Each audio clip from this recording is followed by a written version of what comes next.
Hello and welcome to What the Tech from Boast AI, where we talk with some of the brilliant minds behind new and exciting tech initiatives to learn what it takes to tackle technological uncertainty and eventually change the world. Today, I am thrilled to welcome to the show CEO and co-founder of MyARC, Peter Monteza. At MyARC, their mission is to power the fitness creators to get their fans fit and make a purposeful living while doing so. They've done this by creating a platform that enables fitness content creators to train their fans interactively at scale from anywhere in the world. MyARC takes care of the boring stuff, progressions, daily stats, and tracking, so that trainers can focus on the important part, content, advice, and motivation for their fans and community. It's an exciting mission and a powerful platform that's rooted in Peter's own experience training as a national level athlete. But Peter's drive and determination go beyond physical health, as he's proven to be an adept entrepreneur, having taken part in accelerator and incubator programs, including being part of Techstars 2022 cohort, on his journey as a founder. I'm excited to learn more about his experience in the startup world and what is in store from MyARC in 2024. So without further ado, welcome to the show, Peter. Hey, Paul, thank you very much for having me. And that was a very lovely introduction. Oh, my pleasure, Peter. I'm always happy to give a little intro at the top here, but I know I only scratched the surface. I would love to hear from you a little bit about your background and how you got into the startup space in the first place. Yeah, you touched on it a tiny bit around I used to compete nationally. But before that, I actually used to be obese. So I actually struggled a lot with my physical and mental health. And I went from obese to a national level runner here in the UK in the space of about 2 years. So for me, fitness has been my biggest passion. It saved my life. And during that journey, I really saw how expensive personalized fitness was. And you fast forward a decade later, and it's still very, very expensive.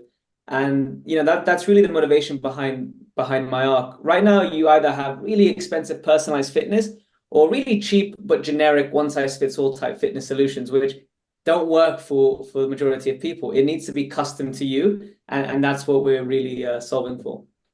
I love that. I know personally, I have been bouncing back and forth between free YouTube videos and then committing to doing a rowing class. And I never land in that middle spot where it's actually affordable and repeatable for me personally. So I loved just doing the research, looking into the possibilities here, and that it's also really focused on content creation. And I think that is a unique value driver for what you guys are doing there. Could we talk a little bit more about some of that unique innovation that you're driving with MyARC in that arena of, I think, content creation and also scalability and reaching people on their terms? Yeah, 100%. That's a great question. So what we see is that fitness creators are the kind of next generation of trainers, right? And there's a really big difference between like a commercial personal trainer and a fitness creator. A commercial PT is, on the gym floor will average 10, 12 clients in one geographical location. But a fitness creator can have tens of thousands, hundreds of thousands of followers based in different parts of the world. So now the question is, how can you provide personalized fitness at scale? Because the traditional PT, they can, manually customize plans, etc. But a fitness creator, it's impossible for them to customize 1,000 training plans, 10,000 training plans, and keep doing so in an asynchronous type way that works for these fans that are based potentially in America, Canada, the UK, different parts of Europe, etc. So what we decided to do is to kind of build that infrastructure, which is kind of the first of its kind that allows that personalization at scale. So on our platform, fitness creators can build, their training plans and their styles, and it then gets automatically calibrated to each of their fans' ability through performance data and so forth. That is interesting. So it's pulling in data from a lot of different arenas. It's not just hosting the content, it's understanding how users are engaging with the content and how even the trainers themselves or the professionals using the platform can optimize what they're putting out based on the needs of their audience. Is that a correct read? Yeah, it's a good read. So like creators can kind of benefit from the collective intelligence of, thousands of different users and kind of see, A, what's kind of working, what types of content they want to put out there more, is their strength programs more popular? It's impossible for them to know, how much 1,000 different people can lift at the gym, right? That's our job to benchmark, collect that data, and then provide that customization without kind of human input from the creator side of things. So they Yeah, can focus on what you said, right? The motivation, the community, creating the content, and so forth. absolutely. You take care of the boring stuff to some people. In the world that we live in here at Bose, we're all about that boring stuff. And we actually get really excited when we hear about integrations. That's been a big part of our technological push over the past year and going into 2024. And it's been really eye-opening to talk to a lot of different founders and learn that that's the crux of a lot of, I think, the big solutions today. It's getting siloed data into one place and making sense of it all. I think a lot of that has to do with why you're seeing AI everywhere, because it helps enable a lot of those integrations that you're seeing in platforms like Boast and I'm sure like MyARC. But could we talk a little bit too about some of the unique technology that has gone into building MyARC and just what that looks like and some of the unique innovation and R&D maybe that's going into your product today and what that will bear out in the future? Yeah, a great question. So right now we have two different apps. We've got a creator app and a consumer app. So the creator app you can think of as a SaaS tool for the fitness creator to, build their programs, have analytics. And what we see is that we needed to build a system from scratch. There is no open source for exercise databases, etc. So we've had to build our own from scratch. And by doing so, we have a huge standardized database of different exercises that we have been able to categorize in certain ways that let us build models in the future to further personalize it for the end consumer and even for the plan creation on the supply side for the creators. So everything has been built in-house, and it will enable us to, our mission is to hyper personalize everything for the creators and for the consumers. And you really need a really solid infrastructure to do so. I love that point too, that it is for the creators and the consumers. So you're not just exclusively a B2B in a super oversimplified term, serving this creator audience. You're also having that B2C component. There's two sides to it. MyARC is going to be the middle ground, more or less, for both the users and the players, which I think, again, is another very unique value prop compared to what else I've seen out there.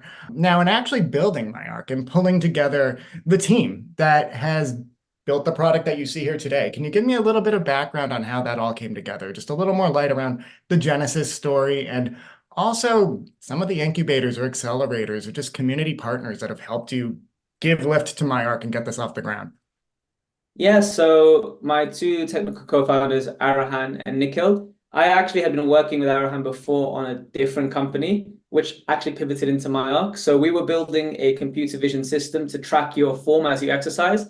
So we got, pose estimation tech to work on any terrible iPhone. So even an iPhone 4, you put it down, you squat in front of it, and it will go green if you're squatting correctly, red if you're not hitting a specific, range of motion. And we started looking at angles in the knees, etc. So we've been working together, had a good rapport from that. And Arahan had done engineering at Imperial with Nikhil, a year apart, and slightly different departments, but still in engineering. And they were very good friends. And Nikhil is also an excellent engineer. So when we were pivoting, we needed, to kind of have more hands on deck. And Nikhil was just, I think excellent from the start and stayed on with it. So that's kind of how we all started working together. And what really helped us build MyARC to where it is now is, I would say, the investment from Techstars and the support from them, because it enabled everyone to quit their jobs. I was the only full-time person, which I don't recommend any founder to do. But once we got the investment from Techstars, Arahan and Nikhil got to quit their jobs, and we were able to just, work full time. And that makes a huge difference, enabled us to kind of prove the concept, show that we can scale creators' earnings, and even show, thousands of users getting fit, overcoming obesity, etc. But Techstars was a really powerful catalyst for us. I love that. And I think that's something that we hear a lot from members of our community, even if it's not pure play investment from accelerators like Techstars, just having access to that community of resources. And I also love that you had mentioned earlier too, that the company has actually pivoted from your original goals. And I think that's something that has also become a recurring theme on this podcast. A lot of the founders that we talk to, they have had to pivot, especially in the past year or two, just because maybe their original hypothesis didn't necessarily have the problem-solving capabilities that they expected it would, and they had to tweak the solution, or maybe there just wasn't necessarily a customer base. Or I think in your case, you found a stronger use case for what you guys could pull together and a larger problem that you guys could solve with it. So moving away from, again, just recommending to that user what the best practices are for their physical health and into actually getting the creators and the users involved in all of it. It's such a more robust offering. And that's really, really cool. And I love to hear that you weren't afraid to not to get Graham, kill the baby, more or less, because that's what happens in a lot of scenarios. And I guess, could you maybe talk to maybe some of the fears or apprehensions you had when you needed to make that pivot and how you got over that? Yeah, so I was going gym to gym like a door-to-door salesman, and I went to over 100 plus gyms in London, just speaking with the PTs at the time, with the computer vision, the old idea. And it got pretty good, adoption if people wanted to kind of use it. We had gym trials of some pure gyms, Virgin active ones here in London. But we started to kind of realize that it was more of a feature than a company, where it wasn't really solving anything critical. And instead, for us, it looked like an onboarding feature where, you go onto it, you see where you are, and then you can retest it a few months later. It didn't seem like people would be using it every single day, or using it as like they'd have to rely on it for their fitness. And in terms of the PT, because they're there in there in person with them, it didn't make that much sense either. So the reason we decided to pivot was because going to all these different gyms, meeting hundreds of trainers, I started to meet some trainers who actually had a big audience online. And a lot of these trainers, who now are creators, weren't making any money from their followers. Even though they had 100,000 plus followers, they were still selling PDF, Excel sheets, ebooks online to their followers, the same ones I was buying over 10 years ago when I was obese, from the first ever kind of Facebook influencers. So the state of the art was still from 2010. And that's probably the reason why like the majority of creators aren't able to monetize. I think out of the 203 million creators, 60-70% are making more than 1,000 a year, right? And I think it's a very vertical specific software is needed. If you're a fitness content creator, you need very specific functionality to be able to give that offering to your fan base. You can't just use OnlyFans or Patreon or Kajabi, really. That's more for a very generic course type thing. So that's kind of where it kind of came to be. Absolutely. That's awesome. And again, I like that too. You were able to recognize that the original offering was more of a feature, and that doesn't mean that it had any less value, but it wasn't solving an acute problem, especially if you're there face to face. Whereas I love how you said the state of the art is still in 2010. I think we all have to look at the calendar a little more and realize how quickly the past few years have gone and how much has advanced and how much has gone stale while we've all been working from home or dealing with the pandemic. To that point I made earlier, I've been rewatching YouTube videos for some fitness, and I know that they are from probably 2012, 2013 at this point. So I need to just get my own practice up to date, but knowing that there are solutions too that are bringing this and kind of just like MyARC amplifying all the good that's out there and bringing it to people on both sides, both the creators and the consumers. That is awesome to hear. Now, I'd love to know too, going into 2024, I know it's the end of February here, so we're already off to the races, but could you tell me a little bit about what's in store for MyARC over the next year, what your goals are, and maybe any future pivots you might be making to capture a larger audience even? Yeah, great question. So for us, we're really looking to double down on the personalization tech that we've been building, because consumers have been loving it, sharing their dashboards like crazy, almost like how in Strava people are sharing that consistently. And these dashboards are all very unique to the user. You know how many reps they've done, which muscle groups they're working, and that's on a unique basis. So doubling down on that tech, to even apply more kind of exercise science principles as well to give them a more personalized experience. And the other part that we're seeing is the community element of things. So we've got communities with the creator and the fans all interacting and fan-to-fan interaction. And that's really helped with accountability, engagement, and usage. So kind of making that more of a central focus, gamifying that as well.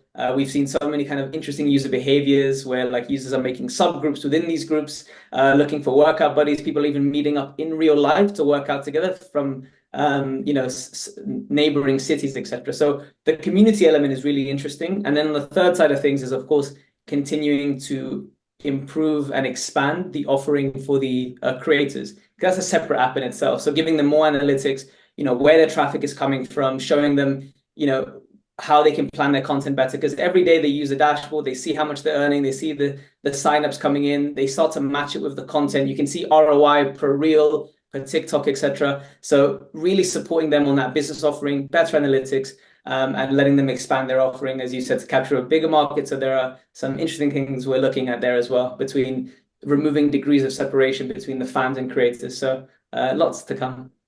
Oh, that is so awesome. And I know you alluded to it earlier, but this is going to increase the ability for folks in this industry to actually monetize what they're doing and to actually make a business for themselves out of it.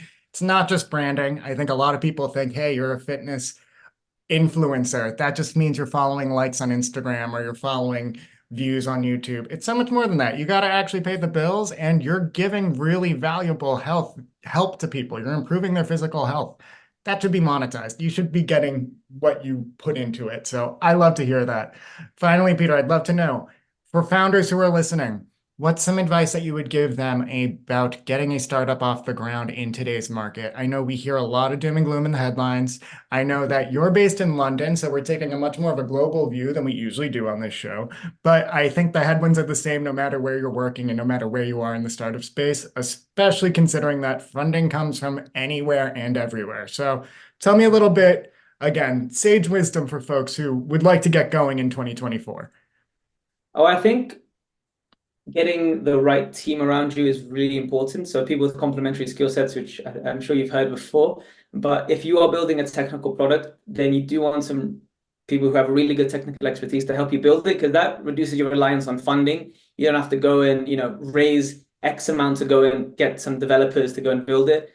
If you can build it yourself, that's a bonus. And literally just go and test it and see from day one will people pay from it. So even with our, and pardon the word, shittiest version of the product, we never made it kind of free. We always wanted to see if people would pay for it. And even at its shittiest version, people were paying for it. And I remember this, one of the first creators we launched was able to make, a few $1,000s a month from it, which at the time was great because that's more money than, a lot of creators we've been getting from sponsorships and so forth. And that was of the worst product we have ever built. So, but it still validated that the demand was there. And, you can start to see reasons why people would churn from that shitty product for you to kind of further iterate and actually map out what the product timeline looks like and your acquisition strategy and so forth. So that's what I would recommend. Just try and build it yourself as quick as you can, put it out there and monetize from the beginning to see if people actually want to pay for it, if people want to use it or there's demand for it. And the best, I think, indicator, or one of the best, is will people who don't know you part with their money to go and use it. I think that's a very strong indicator. Absolutely. I'm going to echo a few points that you made there that I think are critical to folks too. That technical expertise and bringing it in-house. I can't emphasize enough how much I think that can be a game changer for folks, not only because you have the person who can make those changes or make that new engineering and development at arm's length, but it also opens up opportunities for funding down the line. Basically, if you are driving unique innovation, if you're uncovering technological uncertainty, if you are doing the hard R&D that does solve hard problems and is unique, governments want to help pay for that. So depending on where you do business, you can recoup a huge share of those engineering talents' payrolls, for instance, or even the material costs that go into making some of this stuff. So it's not just for software providers, it's not just for platforms, even people working in hardware. Get that technical talent on your team and make sure that you're keeping an eye towards the R&D tax credits or any kind of non-dilutive innovation funding that can cover those costs, help you recoup some of the investment you're making anyways. It's money you're already spending. You want to get it back and stretch those dollars further. So even beyond just being technologically savvy, that is just good financial planning, I think. So I was going to say, yeah, 100% with that, because it's also cheaper than equity, right? If you build it yourself and then, let's say you're not making your cash flow negative, but the R&D credits will make it cheaper for you in the long run. And guess what? You haven't given away 25% of your company straight away. Absolutely. You're holding on to a greater share of your product. And it also ultimately, it takes some math, and I'm not an accountant myself, but it will lower your tax liability in the long run if you're taking advantage of these credits to expense a lot of those investments you're making. So it unlocks a virtuous cycle. We have a webinar that folks can check out to hear more about how to unlock all of that, and I'll make sure that's in the show notes. But I agree completely, Peter. I think that is something that I really hope that founders listening take to heart. Another point too was go and test on day one. That's huge. Getting those customer testimonials. I mean, you're not only going to refine your MVP, like you were saying, you might have started with that shitty MVP at day one, but you evolve it because you're listening to the customers. And those people are more than just test cases. It's more than just people who are contributing to your R&D because you're researching how they actually interact with it. Those are people who down the line will be paying for your customer, will be paying for your product, will be advocating for your product, will be telling their friends about the product and telling their network connections and investors about the product. So make sure that you're validating early. I just really want to pull that back because it'll save you a lot of time. You won't get so bogged down in your R&D that you've built something completely without understanding how it's actually going to be received. And again, you go to market then with a built-in customer base, and there's nothing better than that. So I think that is fantastic advice, Peter. Peter, before we sign off, could you tell me about some of the success stories from the creators who have used MyARC so far? Yeah, so we've had some incredible success stories with our fitness creators, who went from making minimum wage, almost no kind of revenue from their socials, to now being on the verge of becoming millionaires, right? So we have people making tens of thousands per month. We have creators who literally were in government assisted housing, now, on six figures, etc. So for us, we've seen creators in different parts of the world, based in the UK, Europe, US, even in Africa, West Africa, basically becoming top 1% earners in their respective jurisdictions and even almost globally as well. So we're really proud to see that not only have we been able to help their fans get fit and help them overcome obesity, all that sort of stuff, we've also economically empowered lots of fitness creators to live their dreams. That is the best kind of success story too. It's when you're spreading the success among your users. You're actually, again, monetizing the work that these fitness professionals are doing and helping them build a career out of it. I love that. Peter, I cannot thank you enough. This was a fantastic chat. Thank you so much for hopping on with us. Thank you so much for having me. And yeah, lovely to meet you as well.